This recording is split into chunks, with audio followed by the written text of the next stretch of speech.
नमस्कार विद्यार्थी मित्रांनो, आज आपण प्रकरण नंबर 3 भूगोल या विषयामधील प्रकरण नंबर 3 प्राकृतिक रचना व जल प्रणाली या प्रकरणाचा अभ्यास करायला सुरुवात करणार आहोत. सुरुवातीला पान नंबर 14 वरील भारताचा नकाशा समोर घ्यायचा. त्यावरती आधारित असणारे काही प्रश्न आपल्याला त्याखाली विचारलेले आहेत. सुरुवातीला ही कृती आपण सोडून घेऊयात आणि नंतर भारताच्या प्राकृतिक रचनेचा आपल्याला अभ्यास करायचा आहे. भारताची प्राकृतिक रचना पाहत असताना आपल्याला काही वैशिष्ट्ये या ठिकाणी पाहिजे आहेत. सुरुवातीला निरीक्षण केल्यानंतर पहिला प्रश्न बघा. भारतातील 6000 मीटरपेक्षा जास्त उंचीचा प्रदेश कोणत्या दिशेला आहे? हे निरीक्षण करत असताना आपण इथं सूची दिलेली, त्या सूचीचं निरीक्षण केलं की आपल्याला या प्रश्नांची सगळी उत्तरं ही लक्षात येतील. 6000 मीटरपेक्षा जास्त उंचीचा प्रदेश हा आहे हिमालय पर्वत. हिमालय पर्वताची उंची ही 6000 मीटरपेक्षा जास्त असलेली आपल्याला दिसून येईल आणि ही दिशा आहे उत्तर आणि ईशान्य. म्हणजे पहिल्या प्रश्नाचं उत्तर आहे उत्तर आणि ईशान्य. त्यानंतर दुसरा प्रश्न आहे द्वीपकल्पावरील दक्षिण वाहिनी नदी शोधा. द्वीपकल्पीय पठारी प्रदेशावर गोदावरी नदीच्या खोऱ्यामध्ये आपल्याला ही नदी दिसेल. या ठिकाणी ही नदी आहे. या नदीचं नाव आहे प्राणहिता. प्राणहिता ही नदी दक्षिण वाहिनी पठारी प्रदेशावरील द्वीपकल्पीय पठारी प्रदेशावरील दक्षिण वाहिनी नदी आहे आणि ती गोदावरी नदीच्या खोऱ्यामध्ये येते. त्यानंतर तिसरा प्रश्न आहे गडद हिरव्या रंगाने दाखवलेला उत्तरेकडील भूमीचा उतार कोणत्या दिशेला आहे? ही उत्तरेकडील भूमी, या भूमीचा उतार हा सर्वसाधारण उतार हा पश्चिमेकडून पूर्वेकडे असलेला आपल्या लक्षात येईल. त्यानंतर गोदावरी गंगा नदी वाहते ती या मैदानी प्रदेशामधून आणि गंगा नदी ही पूर्ववाहिनी नदी आहे. त्यानंतर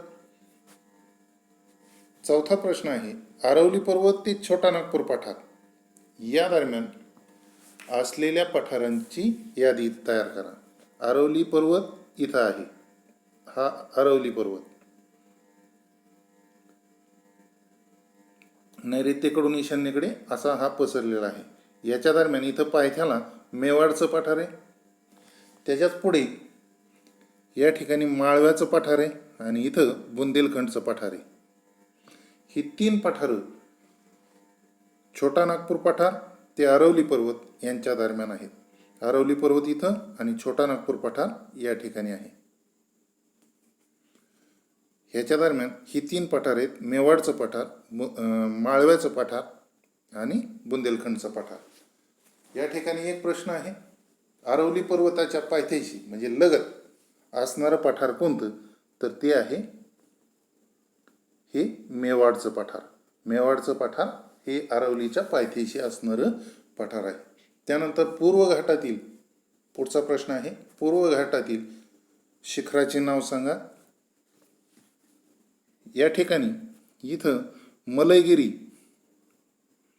हे पर्वत शिखर आहे आणि त्याच्याच खाली या ठिकाणी महेंद्रगिरी ही 2 पर्वत शिखरं या पूर्व घाटामध्ये असलेली आपल्याला दिसून येईल. त्यानंतर ब्रह्मपुत्रेच्या सखल मैदानी प्रदेशाची सीमा कोणत्या पर्वतरांगांनी अंकित केलेली आहे? हा हिमालयाचा पूर्वेकडचा भाग आहे. याला पूर्व हिमालय किंवा पूर्वांचल या नावानं ओळखलं जातं.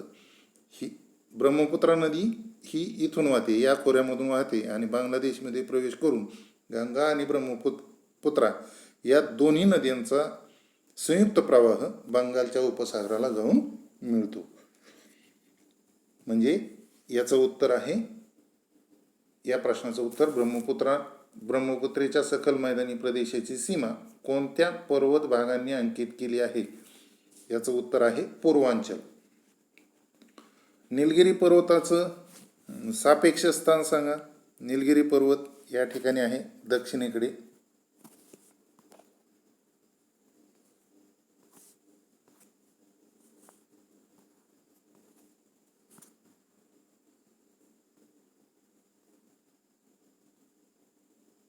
इथं हे निलगिरी पर्वत आहे, इकडे दक्षिणेकडे. निलगिरी पर्वत हा इकडून येणारा पश्चिम घाट आणि इकडून येणारा पूर्व घाट, किनारपट्टीला समांतर असणारा पूर्व घाट आणि पश्चिम घाट ज्या ठिकाणी एकत्र येतात तिथं हा निलगिरी पर्वत आहे. त्यानंतर सह्याद्री पर्वताची उंची कोणत्या दिशेने जास्त आहे? सह्याद्री पर्वताची उंची उत्तरेकडून दक्षिणेकडे जात असताना वाढत जाते. अर्थातच आपल्या एक लक्षात येईल बघा, इथं 2 पर्वत शिखर आहेत. इथे एक पर्वत शिखर आहे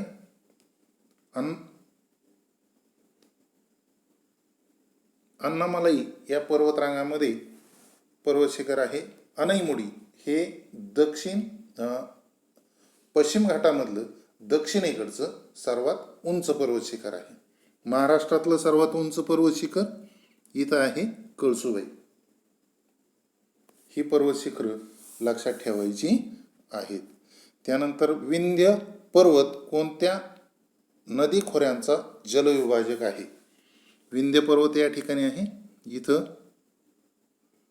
आणि विंध्य पर्वताच्या दक्षिणेला इथून नदी वाहते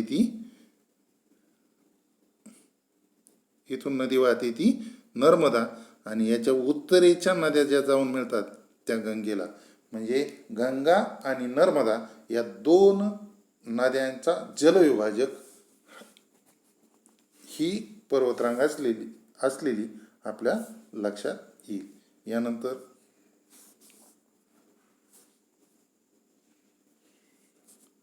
भारताचे प्राकृतिक विभाग. भारताचे 5 प्राकृतिक विभाग आहेत.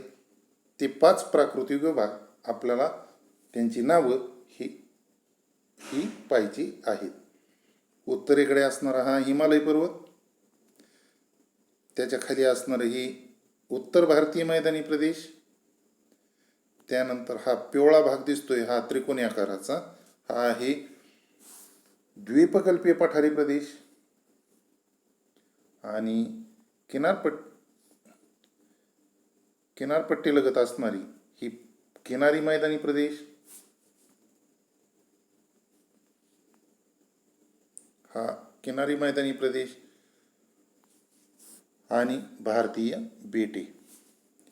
इकडच्या बाजूला इथं लक्षद्वीपची बेटं आणि इकडं अंदमान निकोबार ही बेटं असलेली आपल्या लक्षात येईल. अशी 5 प्राकृतिक विभाग असलेले आपल्या लक्षात येतील. उत्तरेकडील पर्वतीय प्रदेश किंवा हिमालय, उत्तर भारतीय मैदानी प्रदेश, द्वीपकल्पीय पठार, किनारी मैदानी प्रदेश आणि द्वीपसमूह हे भारताचे प्रमुख 5 प्राकृतिक विभाग आहेत. आता हे 5 प्राकृतिक विभाग या नकाशामध्ये स्पष्टपणे दिसत आहेत.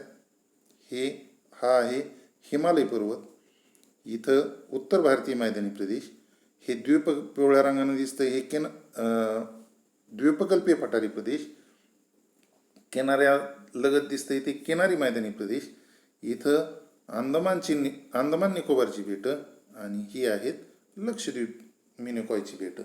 असे 5 प्राकृतिक विभाग भारताचे असलेले आपल्या लक्षात येईल. सुरुवातीला पहिला प्राकृतिक विभाग पाहूयात, हिमालय पर्वत. हिमालय हा अर्वाचीन वली पर्वत आहे. अर्वाचीन या शब्दाचा अर्थ आहे नवीन, अलीकडच्या काळामध्ये तयार झालेला. जगातला हा सर्वात उंच अशी पर्वतरांग असलेली आपल्या लक्षात येईल. अर्थातच इथं हे पामीरचं पठार आहे. या पामीरच्या पठारापासून याची सुरुवात होते ती थेट इकडं ब्रह्मपुत्रा नदीच्या खोऱ्यापर्यंत ही पर्वतरांग पसरलेली आहे. भारतात जम्मू काश्मीरपासून ते थेट अरुणाचल प्रदेशपर्यंत उत्तर भारताची सीमा यानं भारताची उत्तरेकडची सीमा यानं पूर्णपणे बंदिस्त केलेली आपल्याला दिसून येईल. हिमालय ही एकच पर्वतरांग नाही, याचे विभाग आहेत. त्याचे विभाग पाहत असताना सगळ्यात दक्षिणेकडची जी पर्वतरांग आहे, ही दक्षिणेकडची जी पर्वतरांग आहे हिला शिवालिक असं म्हणतात.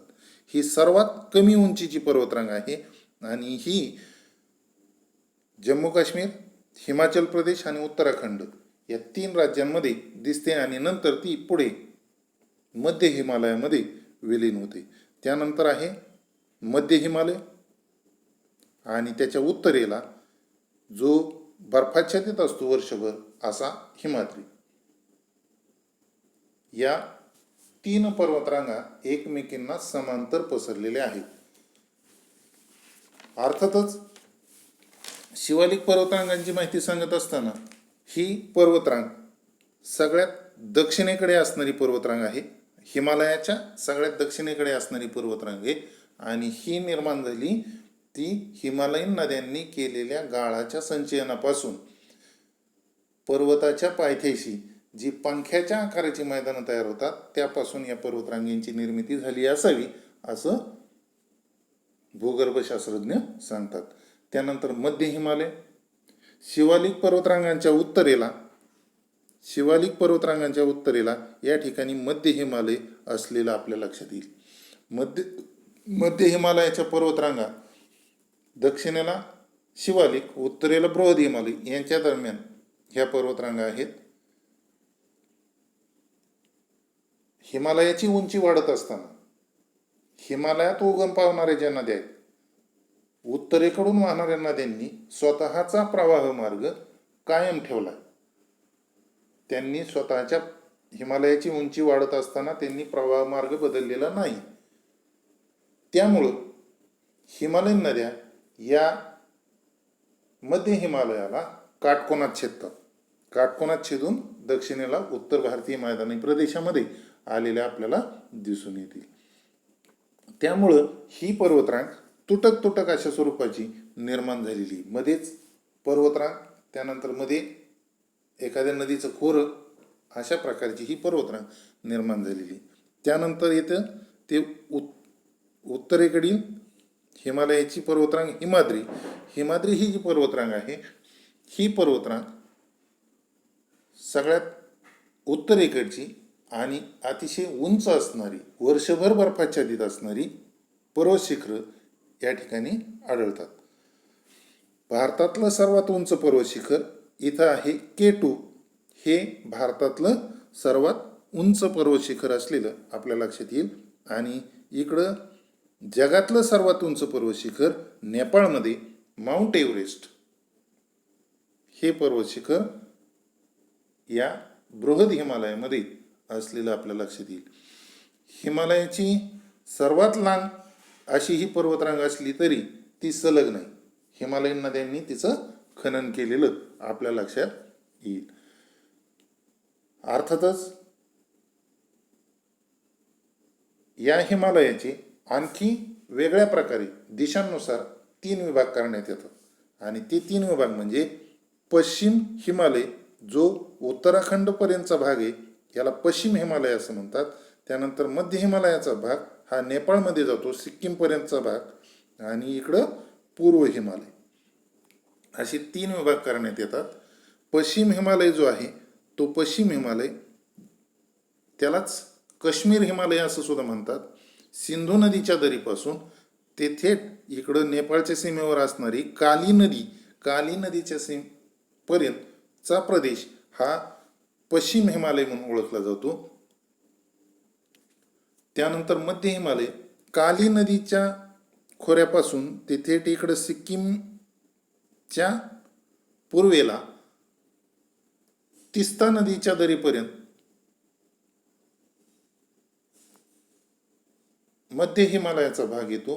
याच्यामध्ये सिक्कीम हिमालय आणि दार्जिलिंग हिमालय याचा समावेश भारतामध्ये असलेला दिसून येईल. त्यानंतर तिस्ता नदीच्या दरीपासून ब्रह्मपुत्रा नदीच्या दरीपर्यंत, इथं ब्रह्मपुत्रा नदीची दरी आहे, त्या तो भाग हा पूर्व हिमालय म्हणून ओळखला जातो. हा जो प्रदेश आहे, पूर्व हिमालयाचा जो प्रदेश आहे, हा जास्त पावसाचा आहे. त्यामुळं या पर्वतरांगेची झीज ही सर्वात जास्त झालेली आपल्याला दिसून येईल. अर्थातच हा पहिला प्राकृतिक विभाग आपण पाहिला, हिमालय पर्वत.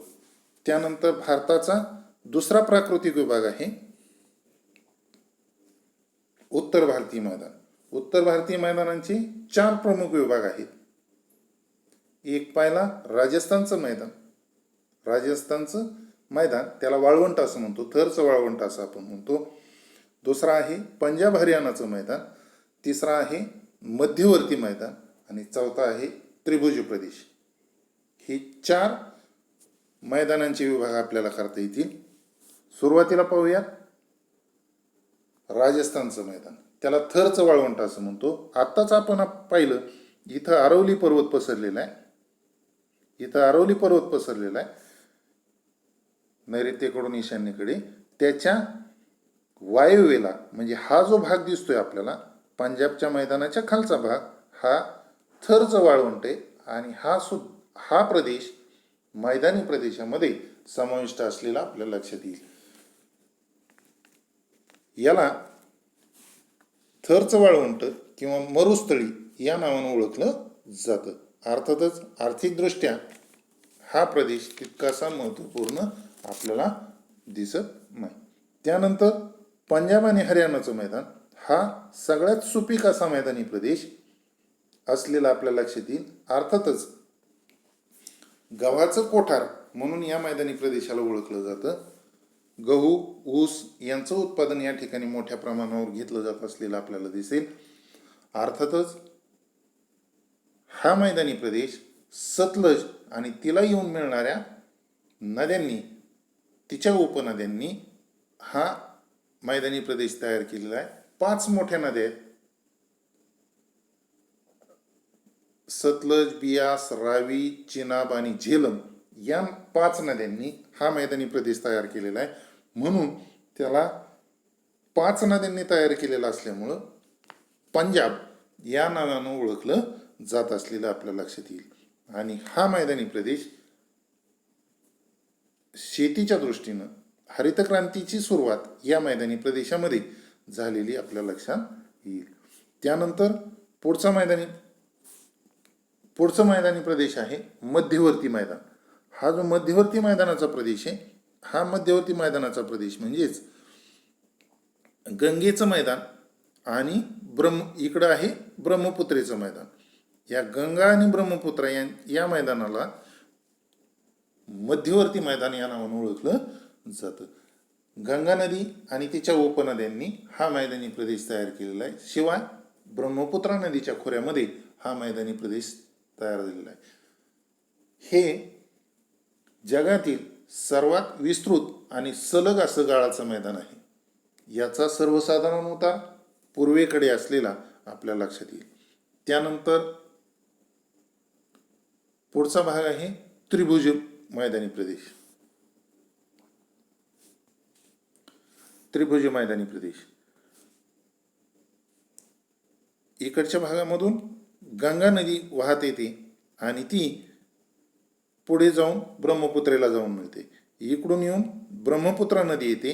गंगा आणि ब्रह्मपुत्रा या 2 नद्यांचा संगम जेव्हा होतो तेव्हा तो संगम झाल्यानंतर जो संयुक्त प्रवाह तयार होतो गंगा आणि ब्रह्मपुत्रा या नद्यांचा, तिला पद्मा या नावानं ओळखलं जातं. आणि ही नदी शेवटी बंगालच्या उपसागराला जाऊन मिळते.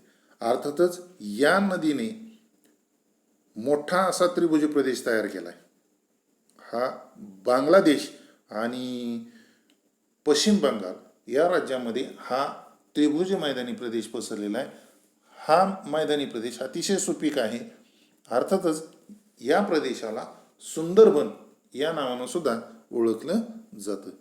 हा जो त्रिभुज मैदानी प्रदेश आहे, हा त्रिभुज मैदानी प्रदेश सुंदरबन या नावानं सुद्धा ओळखला जात असलेला आपल्या लक्षात येईल. अशा रीतीनं आपण 2 प्राकृतिक विभाग हे पाहिलेले आहेत. या ठिकाणी आपण थांबूयात. राहिलेला भाग